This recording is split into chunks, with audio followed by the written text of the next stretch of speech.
Oh, hey, man. Want to hear me talk about my latest hyperfixation?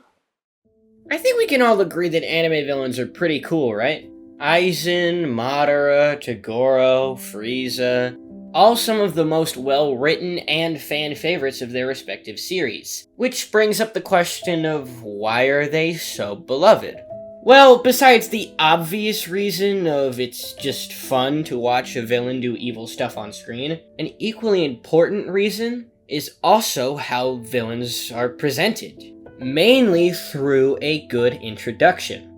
All these powerful and charismatic people are introduced in threatening ways that befit their personality, and villains are typically given some of the best introductions. Let's take Toguro, for example. Toguro is introduced by abusing a little girl and making her cry by killing her birds, the only source of comfort she had in imprisonment, all to appease his boss, showing not only his cold manner and conduct, but also his hatred for humanity and life, which we find out is due to his past with Genkai. He cares so little about anything earthly that he barely even looks at the incredibly valuable crystal tears on the ground that Yukina created. This intro is good because it establishes a few base traits of Toguro while not divulging too much of his character, while also showing how much of a threat and a bad guy he is. It hooks you because you want to know why he's such a douchebag. Jokes aside, my point is that introductions matter a lot. Which brings me to our subject for this video, Blackbeard from One Piece, and his introduction in episode 146. And how it is the perfect example for a good villain introduction. But before we can get into that, like always, some context will be required.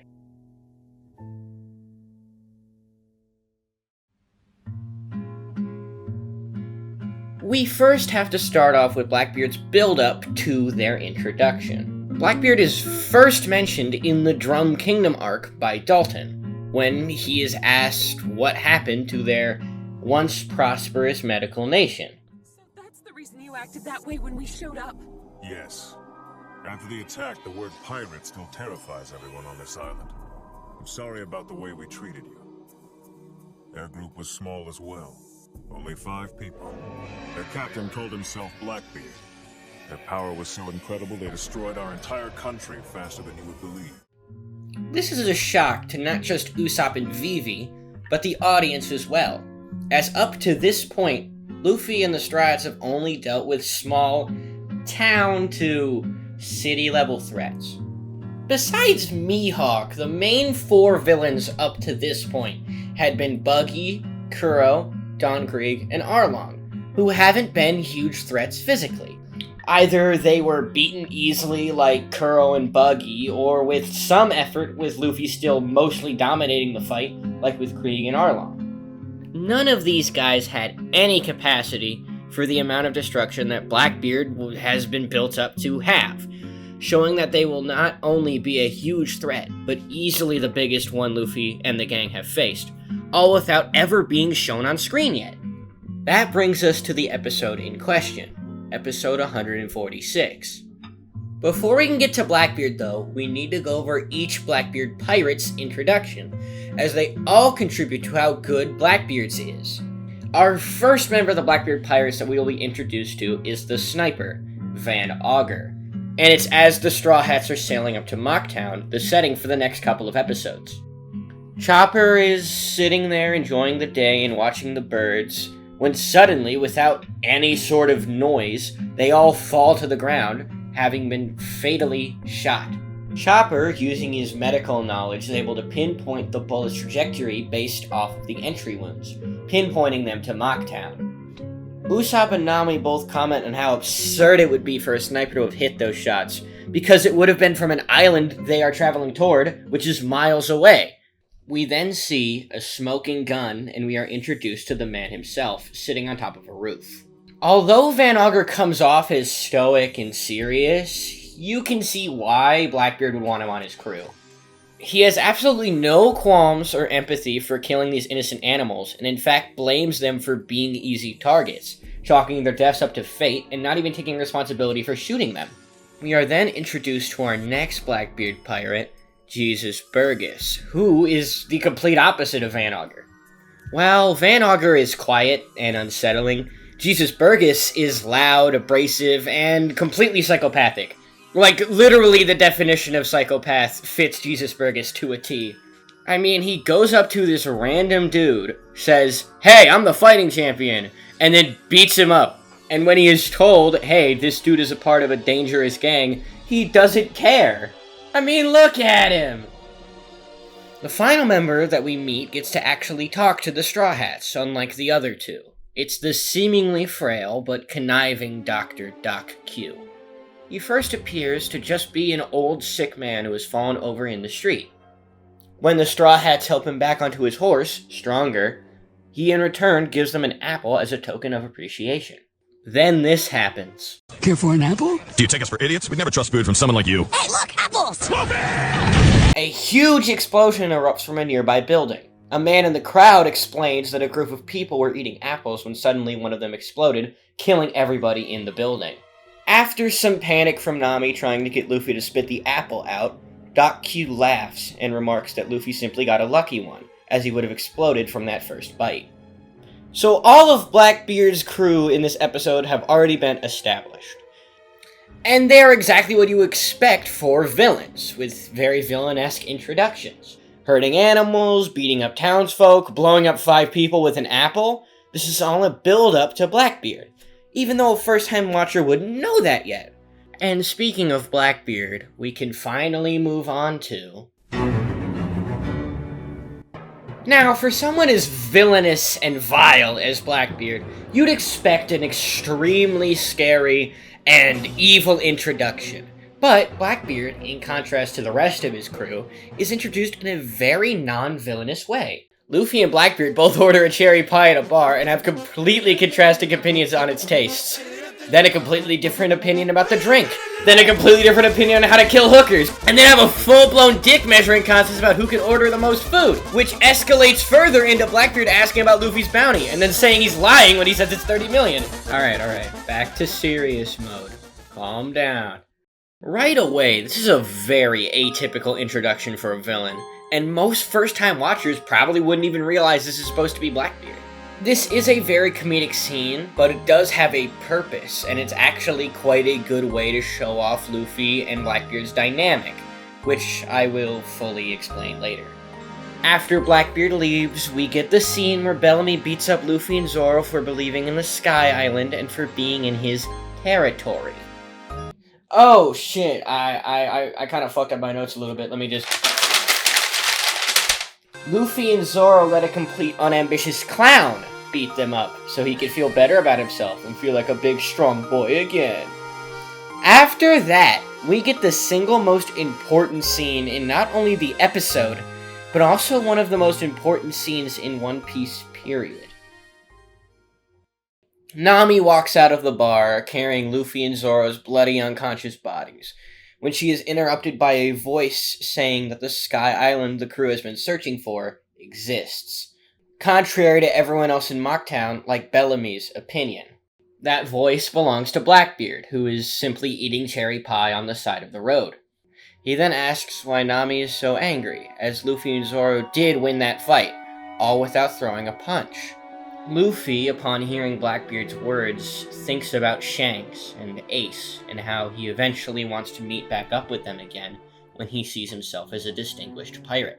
Blackbeard comments on Nami's moxie, and Luffy and Zoro slowly get up and dust themselves off. As they do, Blackbeard starts monologuing, saying that this new era that people are discussing is complete crap, laughing at the idea of a pirate era with 0 ambitious pirates, before slamming his rum bottle down, completely dissipating the crowd around them, and proudly declaring with 5 simple words.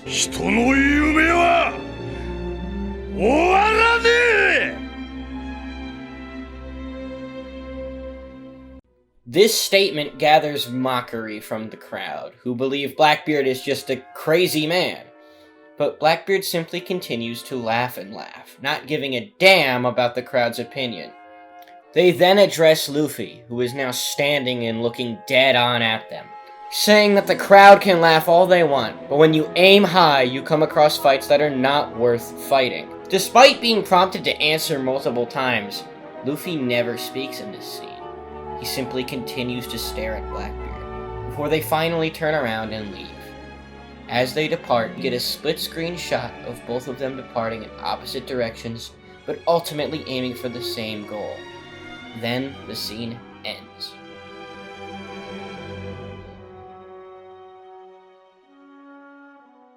Moving on to episode 151, shortly after Bellamy is one-shot by Luffy, we get our final bit of Blackbeard's introduction that really completes the whole thing.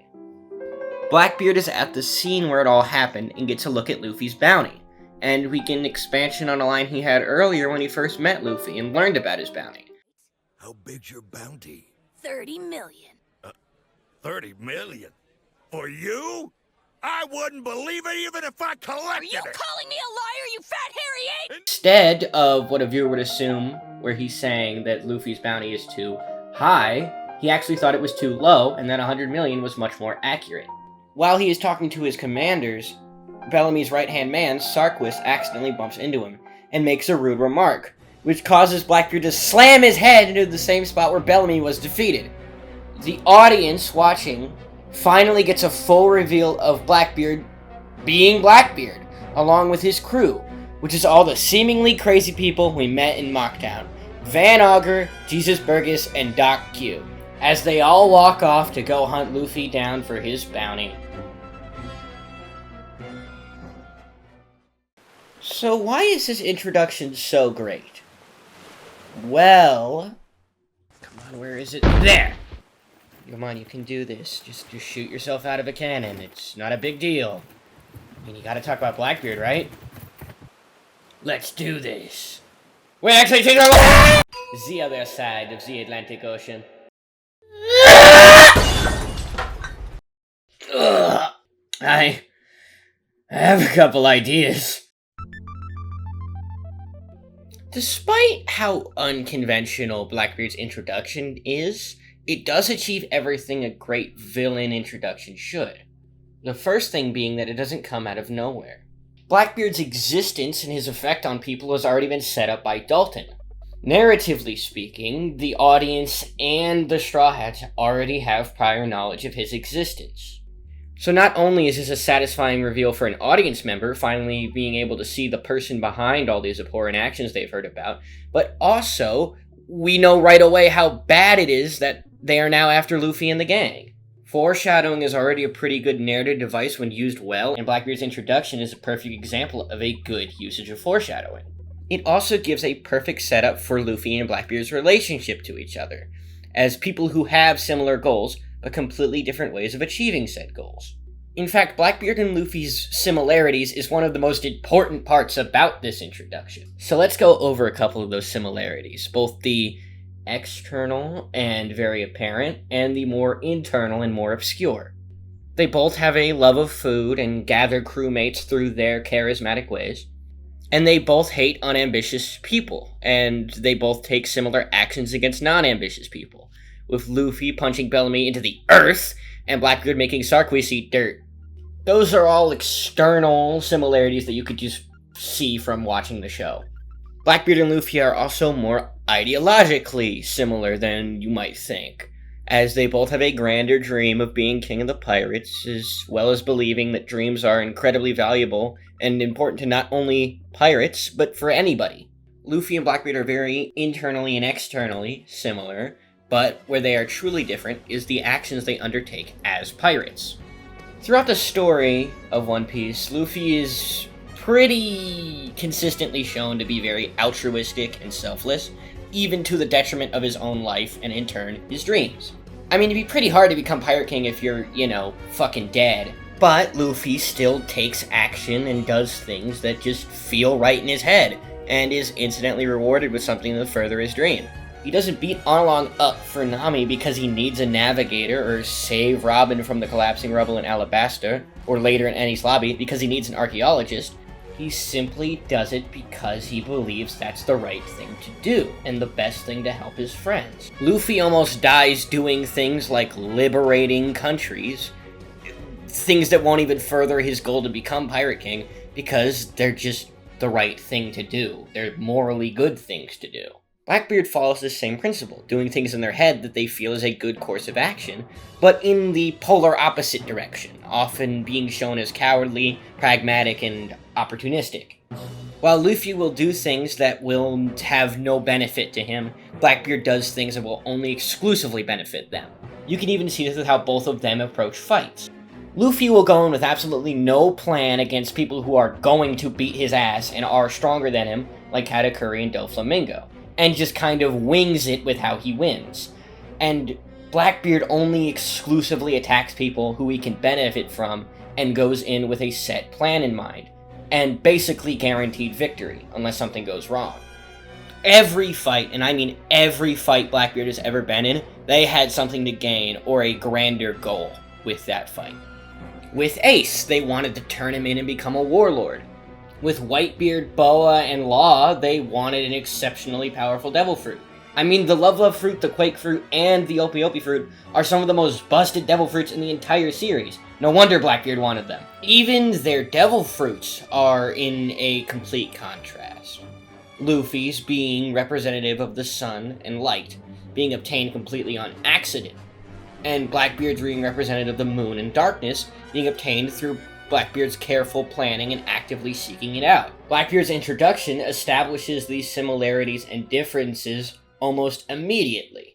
There's something unique about Blackbeard, as they're the first person that Luffy struggles to get a good read on. Typically, Luffy is a very good judge of character, being able to discern a person's motives or personality pretty quickly, and is able to adapt accordingly based on that assumption. You could see this with people like Robin and Buggy, who, despite having an evil exterior, Luffy still, after judging them for a little bit, trusts ultimately, and he's correct about these assumptions. Because both Robin and Buggy are ultimately good people. But when Blackbeard gives their whole grand dream speech, Luffy's expression is that of caution and fear, something at odds with Luffy's whole personality. Blackbeard's ambition and malice is so great, it's almost like Luffy has no idea how to react. Him and Blackbeard have had contrasting opinions on everything up until now, with the pies and the drinks.